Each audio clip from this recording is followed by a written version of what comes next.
যাওয়ার আগে আমি ছোট বন্ধু মহান প্রভু, প্রভু ঈশ্বর তোমার ধন্যবাদ করি, তোমার গৌরব, তোমার প্রশংসা করি। প্রভু গো, আজকে এই সুন্দর জুমের মধ্য দিয়ে প্রভু যে সুন্দর সুবর্ণ সুযোগ দিয়েছে প্রভু গো, আমি অযোগ্য সন্তান প্রভু গো তোমার, আমার সেই শাস্ত্র জ্ঞান আমার নেই। আমি প্রভু গো, আমার অনেক দুর্বলতা রয়েছে, তুমি জানো প্রভু গো। প্রভু গো, তাই তোমার কাছে আমি বিশেষ করে এই সাহায্য প্রার্থনা করি প্রভু গো। তোমার সে পবিত্র আত্মা দ্বারা আমাকে তুমি সাহায্য করো প্রভু গো। প্রভু, এখানে অনেক জ্ঞানী গুণী ব্যক্তি রয়েছেন প্রভু, যারা অনেক ধর্ম সম্পর্কে জানে, তোমার বাক্য সম্পর্কে থিওলজি করেছে, অনেক ডক্টরেট করা প্রভু। প্রভু, তাদের সামনে প্রভু তোমার সেই বাক্য বিভাজন করার যে সুবর্ণ সুযোগ পেয়েছে প্রভু। আমি সুন্দর এই সুযোগটি নিয়েছি প্রভু, কারণ প্রভু নিয়েছি এই কারণে প্রভু, আমি যেন এইভাবে আরো পরিপক্ক হতে পারি। এই যে সুন্দর সুবর্ণের সুযোগগুলোর মধ্য দিয়ে আমাকে আরো আরো পরিপক্ক করার যে সুন্দর সুযোগ প্রভু তুমি দিয়েছো যে সন্তানের মধ্য দিয়ে, এই জন্য তোমাকে ধন্যবাদ দিই প্রভু। আমাকে তুমি আশীর্বাদ করো। যারা শ্রোতা রয়েছেন প্রভু, তারা যেন আমার তোমার বাক্য যেন প্রভু ধৈর্য সহকারে শুনতে পারেন প্রভু, সেই ধৈর্য শক্তি তুমি দান করো। আমার ভুল ত্রুটি ক্ষমা করো। ধন্যবাদ, স্তুতি প্রার্থনা যিশু তোমার নামে চাই, আমেন।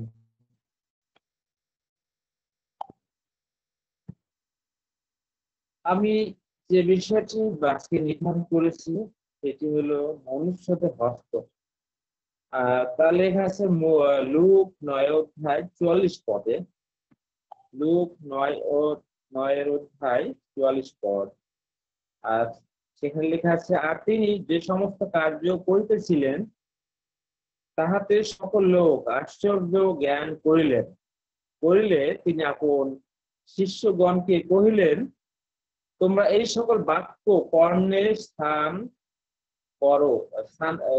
স্থান দান করো, কেননা সম্প্রতি মনুষ্যপুত্র মনুষ্যদের হস্তে সমর্পিত হইবেন।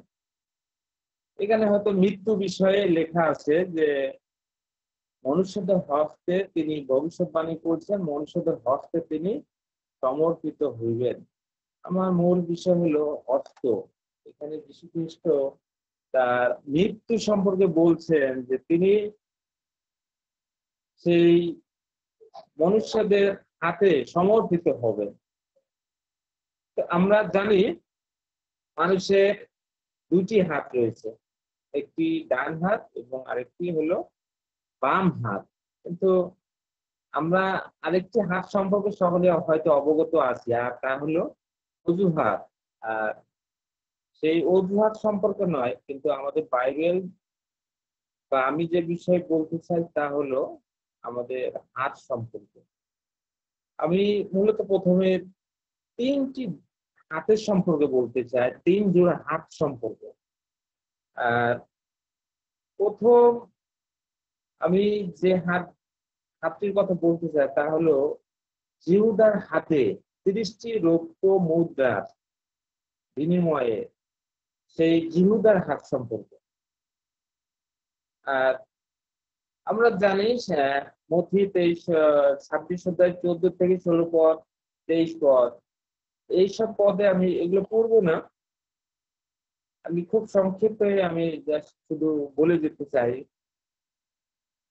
এইখানে আমরা দেখতে পারি যে এই 12 জন শিষ্যদের মধ্যে জিহুদা অন্যতম একজন শিষ্য ছিলেন।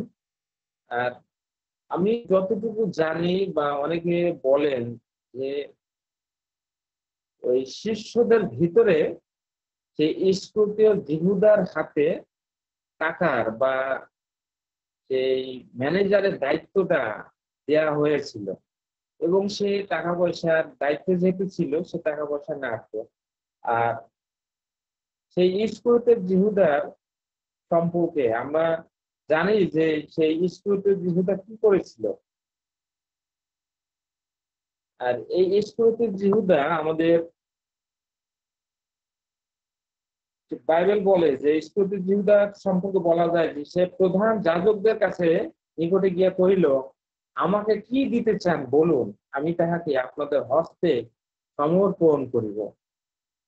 আর সেই সময় সেই অবধি তাহাকে সমর্পণ করিবার জন্য সুযোগ অন্বেষণ করিতে লাগিলেন।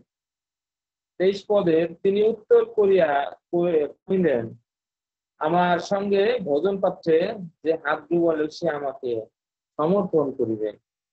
ইস্করিওত যিহুদা যিশুকে ধরে দিবার জন্য অনেক সুযোগ খুঁজছিল।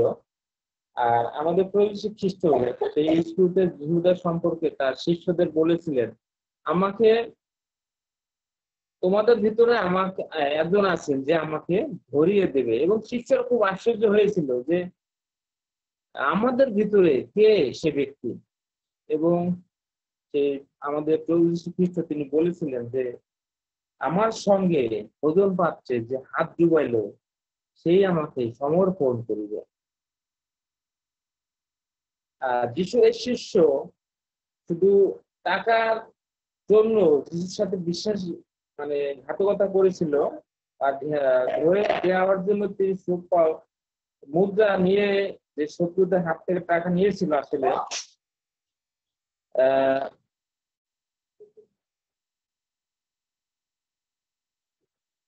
সরি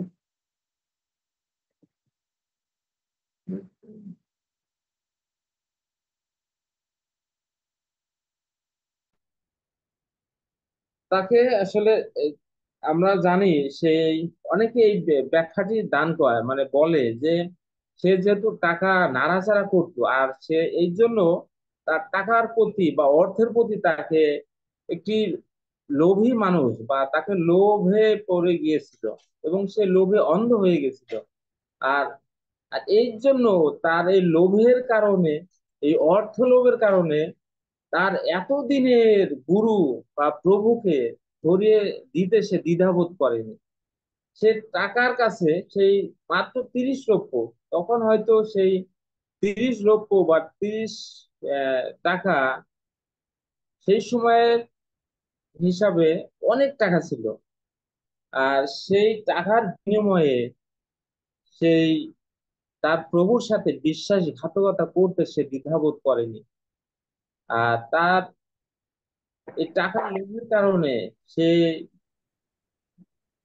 নেতাদের কাছ থেকে 30 টাকা সে হাতে নিয়েছিল এবং তার প্রভুকে ধরে দিয়েছিল। বাইবেল আমাদের বলে যে ঈশ্বর ঘৃণা করে নির্দোষে রক্তপাতকারী হস্ত। আমরা যদি দেখি হিতোপদেশ 6 অধ্যায় 17 পদ, আর আমরা জানি আমাদের সেই প্রভু যীশু খ্রিস্ট তিনি নিষ্কলঙ্ক নিষ্পাপ একজন ব্যক্তি ছিলেন। আর ইস্করিওতীয় যিহুদা সেই নিষ্পাপ নিষ্কলঙ্ক ব্যক্তিকে ধরিয়ে দিয়েবার জন্য তার হস্তে সেই নেতাদের কাছ থেকে সেই রৌপ্য মুদ্রা বা 30 টাকা নিয়েছিল। এবং সেই টাকার বিনিময়ে সেই আমাদের নির্দোষ ব্যক্তিকে, আমাদের প্রভু যীশু খ্রিস্টকে, পবিত্র একজন ব্যক্তিকে তিনি কি করেছিলেন? ধরিয়ে দিয়েছিলেন। আর আমরা জানি যে আমাদের প্রভু যীশু খ্রিস্ট তার সম্পর্কে বলেছিলেন যে তার জন্ম তার জন্ম না হলে ভালো হইতো। আমাদের প্রভু যীশু খ্রিস্ট তার সম্পর্কে বলেছিলেন যে আমাকে যে ধরিয়ে দিবে তার জন্ম না হইলেই ভালো হইতো। কি একটু সাংঘাতিক কথা। কিন্তু আমরা একটু যদি চিন্তা করি যে আসলে ইস্করিওত যিহুদার কি আসলে দোষ ছিল? অনেকে বলে যে এটা তো ঈশ্বরের একটি পরিকল্পনা। তাহলে কেন আমাদের তার সম্পর্কে বললেন যে তার জন্ম না হলে ভালো হইতো? আর আমরা জানি যে তাকে কাউকে না কাউকে অবশ্যই সেই ঈশ্বরের পরিকল্পনার আহ বাস্তবায়ন করার জন্য কাউকে না কাউকে অবশ্যই এই কাজটি করতে হতো। আর সেই ব্যক্তিটি ছিল সেই যিহুদা, ইস্করিওতের যিহুদা।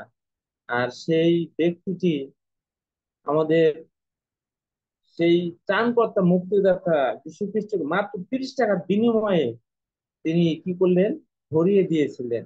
তার এই 2 হাত সেই নির্দোষ ব্যক্তিকে ধরিয়ে দেবার জন্য টাকা বা অর্থ নিয়েছিল। আমরা আরেকটি হাত সম্পর্কে জানবো, পিতরের হস্ত। আমরা জানি পিতর যীশু খ্রিস্টের একজন খুব বিশ্বস্ত একজন শিষ্য ছিলেন, এবং পিতর অনেক কিছু জানতেন সেই যীশু খ্রিস্টের সঙ্গে। এবং আমরা এই পিতর সম্পর্কে অনেক জানি। তিনি যে একটি কাজ করেছিলেন সে যিশুর শেষ সময়ে, সেই গেতসেমানি বাগানে তিনি একটি ভুল কাজ করেছিলেন। আমাদের বাক্য এই কথা বলে যে মথি 26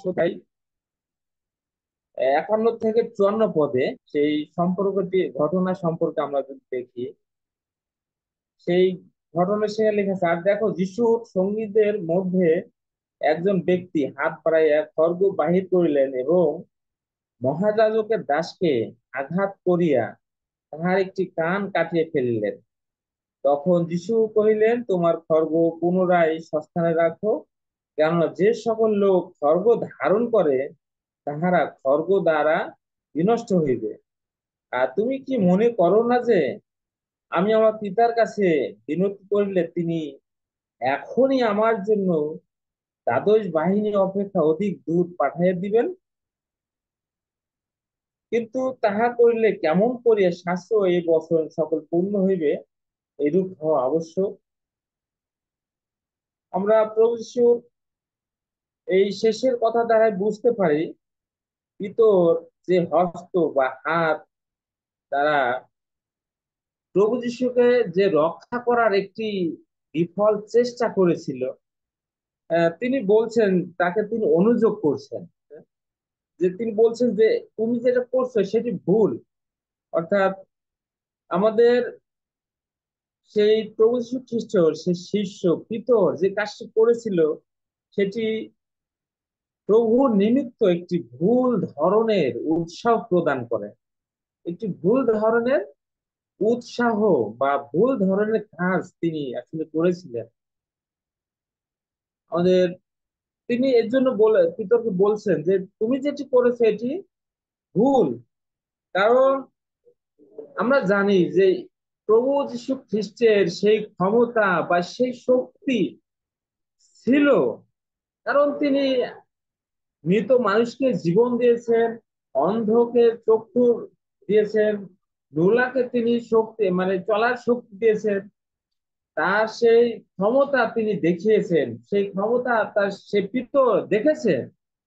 তা সত্ত্বেও পিতর কি করলো, সেই প্রভু যিশু তার প্রভুকে বাঁচানোর জন্য তার হাতে সে খড়গ নিয়ে মনে করেছিল হয়তো তার খড়গ দ্বারা সে তার মনিবকে রক্ষা করতে পারবে, প্রভু যীশু খ্রিস্ট রক্ষা করতে পারবে।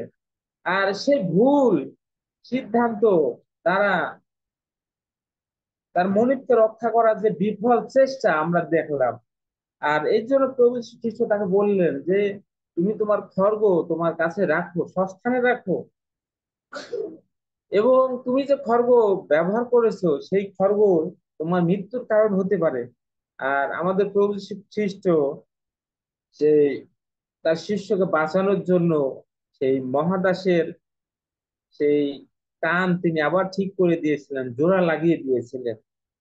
কিন্তু ওর যে কাজটি করেছে আমরা দেখি যে সেটি আসলে প্রভু যিশুর বা ঈশ্বরের যে মহা পরিকল্পনা, সেই আমাদের মুক্তি সাধনের জন্য যে একটি পরিকল্পনা, তা সে বিফল চেষ্টা সে পিতর করার চেষ্টা করেছিল।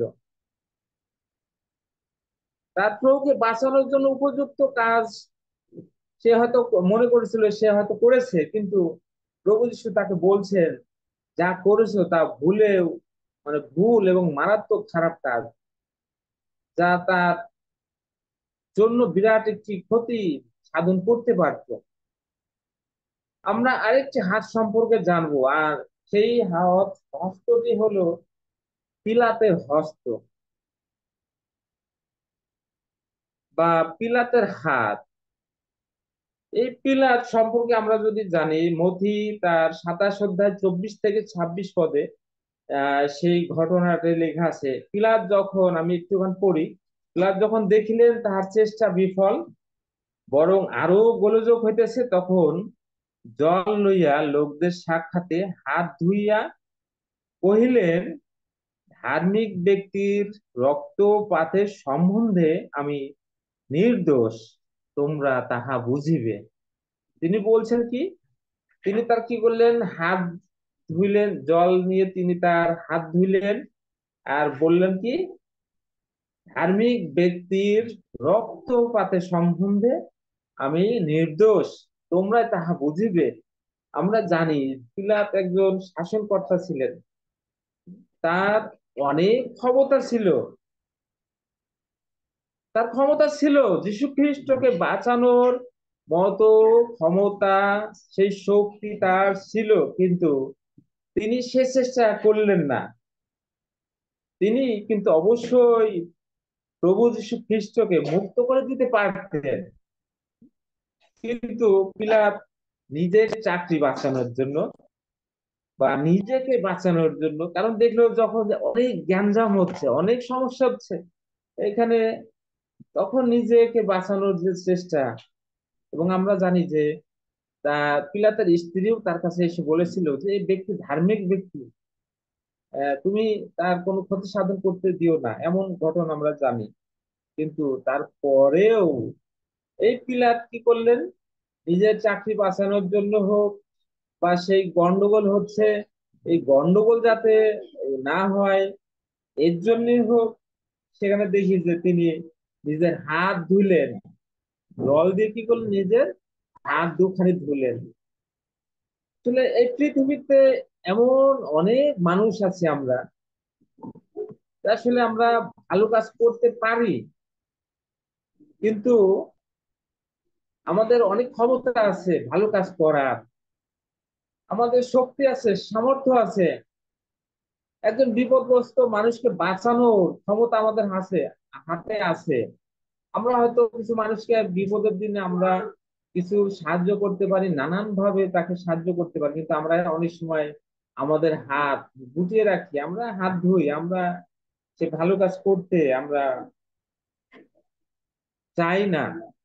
তো আমরা দেখলাম যে তিনটি হাত, প্রথমে দেখেছি যে সেই জিহুদার হাত, যে তার হাতে টাকা নিয়েছিল, তার প্রভুকে ধরে দিয়েছিল, টাকার লোভে পড়ে তার নিজের প্রভুকে ধরে দিয়েছিল। ভিতরে হস্ত, যে প্রভু তার প্রভুকে বাঁচানোর জন্য একটি ভুল উৎসাহ প্রদান করেছিল। আর পিলাতের হাত, যে নিজের হাত ধুয়েছিল, যে ভালো কাজ করতে পারে কিন্তু তিনি তা না করে তার হাত ধুয়েছিল। এই তিনটি হাত আসলে, এই তিনটি হাত এখন আমাদের প্রশ্ন হলো, আমাদের আমাদের কি করণীয়, আমাদের হাত কেমন হবে, কেমন হাত তিনি চান। আমরা যদি দেখি, আমাদের প্রভু চান সেই প্রভুর সেবা কার্যের হাত। আমরা মগদলী মরিয়ম সম্পর্কে জানি, মথি 26 অধ্যায়ের 6 থেকে 13 পদে সেই ঘটনাটা লেখা আছে। আমি সেখানে আমরা জানি সকলেই ঘটনাটি, যে যিশু যখন সে কুষ্টি সিমনের বাড়িতে ছিলেন, ওই সময় একটি স্ত্রীলোক সেই অনেক বহুমূল্য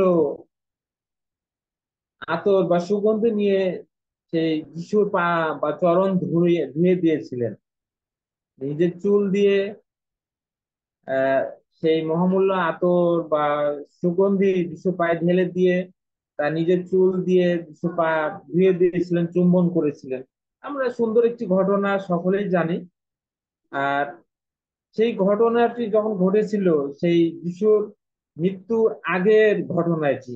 আর যীশু খ্রিস্ট তিনি সেই মহিলা সম্পর্কে তিনি বলেছিলেন যে এটি একটি মহৎ কাজ করেছিল। সিমন পিতরকে তিনি অনুযোগ করেছিলেন যে তুমি আমার জন্য কিছুই করলে না, কিন্তু এই মহিলা, দেখো আমি যখন তোমার বাড়িতে আসলাম, এ আমার নিজের চুল দিয়ে আহ আতর বা সুগন্ধি ঢেলে দিয়ে আমার পা পরিষ্কার করে দিল, নিজের চুল দিয়ে মুছে দিল, আমাকে চুম্বন করলো। আর যীশু খ্রিস্ট তখন একটি কথা বলেছিলেন যে 13 পদে লেখা আছে, আমি তোমাদিওকে সত্য বলিতেছি, সমুদয় জগতে যে কোনো স্থানে এই সুসমাচার প্রচারিত হইবে, সেই স্থানে ইহার এই কর্মের কথা ইহা শরণার্থে বলা হইবে, ইহা শরণার্থে বলা যাইবে। এই যে মগদলীয় মরিয়ম যে প্রভুর যে সেবা কার্য করেছিলেন, তার হস্ত দিয়ে প্রভুর সেবা করেছিলেন, আমাদের প্রভু যীশু খ্রিস্ট বলছেন যে এই কর্মের কথা শরণার্থে সমস্ত পৃথিবীতে বলা হবে। এবং আমরা ঘটনাটি দেখি যে প্রভু যীশু খ্রিস্ট যদি বলেছেন, এবং আমরা বাইবেলে তার প্রমাণ পাই, আমরা তার প্রমাণ পাই। সেই মগদলীয় মরিয়মের মতো যেন আমরা আমাদের হস্ত দুটিকে প্রভুর কার্যের জন্য যেন আমরা ব্যবহার করতে পারি। আমাদের হাত দুটি যেন অবশ্যই প্রভুর সেই সেবা কার্যের জন্য মতো যেন হয়। আর আমাদের যেন বলতে পারেন, আমাদের সম্পর্কেও যেন আমাদের যখন বিচার হবে, বা আমাদের প্রভু যেন বলেন যে এমন কথা, আমাদের কথা যেন স্মরণার্থে থাকে প্রভু। তা আসুন আমরা এই যে পিঞ্জরা এবং একটি প্রভুর সেবা কার্যের যে হস্ত দেখলাম, তা এর ভিতরে কার হাত তিনি আসলে বহন করবেন? আমাদের বাইবেলে পরিষ্কার লেখা আছে যে আমরা যেন আমাদের হস্ত দুটিকে কোনো খারাপ কাজে, মন্দ কাজে যেন ব্যবহার না করি। কারণ বাইবেল পরিষ্কার আমাদেরকে সতর্ক করে, খুব কঠিন ভাবে বলা আছে। মার্ক তার 9 অধ্যায় 43 পদে আমাদের প্রভু যীশু খ্রিস্ট তিনি বলছেন, তোমার হস্ত যদি তোমার কোনো বিঘ্ন ঘটায়, তবে তাহা কাটিয়া ফেলো। নরকে লইয়া দুই হস্ত লইয়া নরকে সেই অনির্বাণ অগ্নিতে যাওয়া অপেক্ষা বরং ধুলা হইয়া জীবনে প্রবেশ করা তোমার ভালো। দুই হস্ত নিয়ে নরকে যাওয়ার চেয়ে বরং নুলা হয়ে জীবনে প্রবেশ করা তোমার ভালো। প্রভু আমাদের যে শিক্ষা দিচ্ছেন, যে একটি কথা বলছেন, আমরা যেন অবশ্যই সতর্ক হই। সেই সাবধান বাণী তিনি তার পবিত্র শাস্ত্রে তা নিজে বলে গিয়েছেন। আমরা তিনটি হস্ত এবং একটি ভালো হস্ত সম্পর্কে বলে শুনেছি, জেনেছি। এবং আমরা আমাদের সেই দৃষ্টান্ত, আমরা যাকে অনুসরণ করি, আমাদের প্রভু যীশু খ্রিস্ট, তিনি তার হস্ত দ্বারা অনেক অলৌকিক কার্য করেছিলেন। তার হস্ত দ্বারা তিনি সেই শিশুদের আশীর্বাদ করেছিলেন। তার হস্ত দ্বারা সেই পিতরকে সেই সমুদ্র সে ডুবে যাওয়া থেকে বাঁচিয়েছিলেন। আমাদের প্রভু যীশু খ্রিস্ট তার হস্ত দিয়ে অনেক অন্ধ ব্যক্তিকে আমরা দেখেছি যে হস্ত দিয়ে তাদের চক্ষু লেপে দিলেন এবং তার চক্ষু তিনি ঠিক করে দিলেন। আমাদের প্রভু যীশু খ্রিস্টের হস্ত দেখি যে তিনি অনেক ভালো কাজে তিনি ব্যবহার করেছেন। তার হাত মানুষকে বাঁচানোর জন্য, তার হাত দেখি যে শিশুদের আশীর্বাদ করার জন্য ব্যবহার করেছিলেন। তা আসুন খ্রিস্টদের প্রিয় ভাতা ও ভগ্নীগণ, আমাদের এই যে হস্ত তিনি দিয়েছেন, আমরাও আমাদের হস্ত দুটিকে ভালো কাজে ব্যবহার করি। আমরা যেন সেই পিলাতের মতো নয়, আমাদের হাত দুটিকে যেন আমরা সেই পিতরের মতো প্রভুর সেই নিমিত্ত ভুল ধরনের যে উৎসাহ, সেটি যেন প্রদান না করে। সে জিহুদার মতো যেন আমরা সে টাকার বিনিময়ে যেন প্রভুকে যেন অপমান অপদস্থ না করি, খারাপ কাজ না করি। আমরা যেন সেই পিলাতের মতো যাতে আমরা ভালো কাজ যে করতে পারি, ভালো কাজ যেন আমরা অবশ্যই করি, এবং পিলাতের মতো যেন না আহ, মানে যেটি করতে সে ব্যর্থ হয়েছিল, করেনি, যে ভালো কাজ করতে জানে সেটি করতে পারেনি, আমরা যেন তার মতো না হয়, আমরা যেন সেই মগদলিনী মরিয়মের মতো হতে পারি। আমাদের ত্রাণকর্তা মুক্তিদাতা যীশু খ্রিস্টের হস্তের মতো যেন আমাদের হাত দুটি সর্বদা আশীর্বাদের জীবন বাঁচানোর জন্য যেন হাত পাই। এই বলে আমার ক্ষুদ্র বক্তব্য শেষ করি। ধন্যবাদ সকলকে। ধন্যবাদ।